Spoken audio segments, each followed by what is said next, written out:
Setelah berproses selama 2 tahun, 2 stasiun penyiaran daerah siap beroperasi penuh di akhir tahun 2025 ini.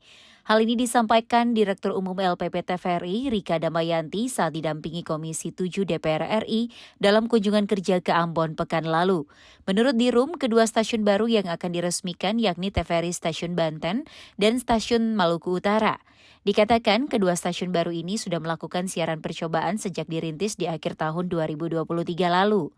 Infrastruktur kedua stasiun dipastikan siap beroperasi sambil menunggu perekrutan SDM yang akan ditempatkan di kedua stasiun.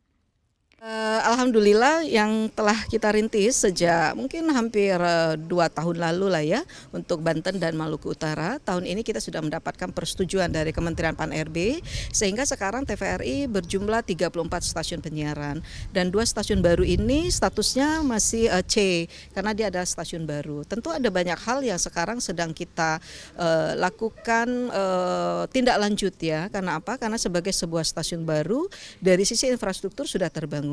Hanya saja dari sisi SDM itu pimpinannya belum ada gitu ya, strukturalnya belum ada, kemudian pegawainya juga belum ada dan alhamdulillah lagi di tahun lalu kita menerima pegawai yang cukup banyak sehingga nanti memang akan ada penempatan untuk stasiun baru baik itu di Banten maupun di Maluku Utara.